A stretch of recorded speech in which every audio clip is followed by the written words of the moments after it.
नमस्कार मित्रांनो. कधी तुमच्या लक्षात आलंय का, की काही नातेसंबंध पहिल्याच क्षणापासून परिचित वाटतात?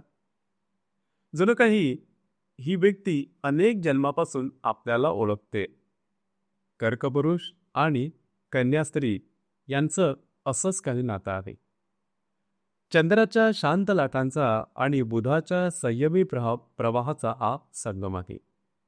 एकीकडे भावना आणि ममता, तर दुसरीकडे तर्क आणि स्थैर्य. आणि जेव्हा ही दोन्ही तत्व एकत्र येतात तेव्हा तयार होतो प्रेमाचा असा रंगमहाल, जिथे प्रत्येक खोलीमध्ये भावना आणि समजुतीचा प्रकाश असतो. कर्कपुरुष पहिल्याच भेटीत कन्या स्त्रीच्या डोळ्यात एक शिस्तबद्ध चमक पाहतो.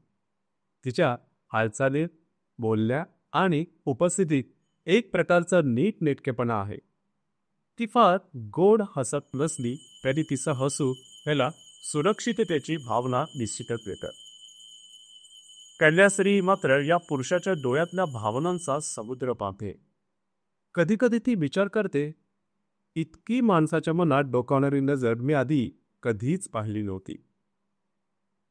ज्योतिषशास्त्राच्या मते सांगायचं झालं तर जलतत्वाचा कर्क जेव्हा पृथ्वी तत्वाच्या कन्येला भेटतो तेव्हा पहिल्याच क्षणी एक स्थैर्याची जाणीव निर्माण होते. जणू हा माणूस माझ्या मनाच्या बागेला फुलवेल आणि मी त्याच्या भावनांच्या प्रवाहाला किनारा देईल. पुनर्वसू नक्षत्राचा पुरुष नेहमीच हाच विचार करतो की नेहमी नवीन सुरुवातीवरती तो विश्वास ठेवणारा असतो. नात्यात त्याला सकारात्मकता हवी असते आणि ती आणतोच. पुष्य नक्षत्राचा जो पुरुष आहे हा काळजीभाऊ आहे, कुटुंब केंद्रीय आहे, नात्यात सुरक्षिततेचा आधार देणार आहे. आश्लेषा नक्षत्राचा तो भावनिक गुंतागुंत असलेला पण प्रेमात खोलवर जाणारा. उत्तरा नक्षत्राची ती नात्यात जबाबदारी आणि प्रामाणिकपणा आणणारी. हस्त नक्षत्राची ती हिच्यात कौशल्य, कलात्मकता आणि सेवाभाव असलेली.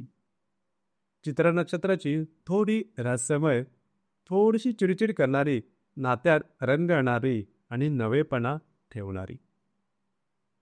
जेव्हा पुनर्वसू नक्षत्रातील कर्कपुरुष हस्त नक्षत्रातील स्त्रीला भेटतो तेव्हा प्रेमात एक निर्मितीची ऊर्जा येते. दोघे मिळून जीवनाची सुंदर रचना करतात. पण आश्लेषा नक्षत्रातला कर्क राशीचा पुरुष जर चित्रा नक्षत्रातील कन्येसोबत असेल तर नात्यात गूढता आणि कधीकधी संशयाची छटा सुद्धा दिसते. कर्कपुरुषाची भावना समुद्रासारखी खोल, चढ उतारांनी भरलेली असते. तो कधी खूप बोलतो, कधी शांत होतो, पण त्याच्या शांततेतही प्रेम असतं. कन्या स्त्री मात्र स्थिर आहे.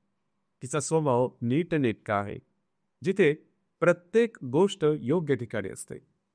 तिला भावनांचं महत्त्व कळतं, पण ती त्या भावना तर्काने आणि वास्तवाच्या चौकटीत सांभाळते. जर कर्क पुरुषाचा शुक्र कन्या राशीच्या स्त्रीच्या चंद्राशी त्रिकोण योग करत असेल कुंडलीमध्ये, तर प्रेमाचं बंधन अत्यंत गहिरं आणि दीर्घकाळ टिकणारं असतं. कर्कपुरुषाला थेट मी तुझ्यावर प्रेम करतो म्हणणं सोपं असतं. तो लहान लहान संदेश, कॉल्स आणि भेटवस्तूंवरून प्रेम व्यक्तही करत असतो. कन्या स्त्री मात्र मी तुझ्यासाठी काय करू शकते यातून प्रेम दाखवते. ती त्याच्या जीवनात शिस्त आणते, त्याला असुरक्षिततेतून बाहेर काढते. कधीकधी तर्क पुरुषाची भावनिक लाट कन्या स्त्रीच्या संयमी किनाऱ्यावर आदळते.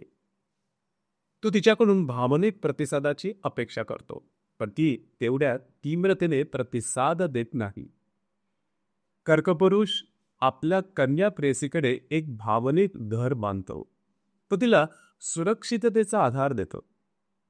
कन्या स्त्री त्या घरात नीटनेटकेपणा आणि सौंदर्याने शिस्त आणते. दोघं मिळून प्रेमाला फक्त भावना नाही तर वास्तवाची पायाभरणी करतात. कर्कपुरुष आणि कन्या स्त्रीचं प्रेम हे जल आणि पृथ्वी या दोन तत्वांचं सुंदर मिश्रण आहे. जल मातीला ओलावा देतं, तर माती जलाला म्हणजे पाण्याला आधार देते. त्यांचं नातं ज्योतिषशास्त्रानुसार एकमेकांशी पूरक असा प्रवास आहे, जिथे भावना आणि तर्क, स्वप्न आणि वास्तव दोन्ही हातात हात घालून चालतात. तर मित्रांनो, हे होतं कर्त्या राशीचा पुरुष आणि कन्या राशीची स्त्री. समजा एकमेकांच्या रिलेशनशिपमध्ये असते तर त्यांचं रिलेशनशिप कशा प्रकारे पुढे जातं या संदर्भातली चर्चा. आपल्याला व्हिडिओ कसा वाटला का कमेंट बॉक्समध्ये नक्की कमेंट करा.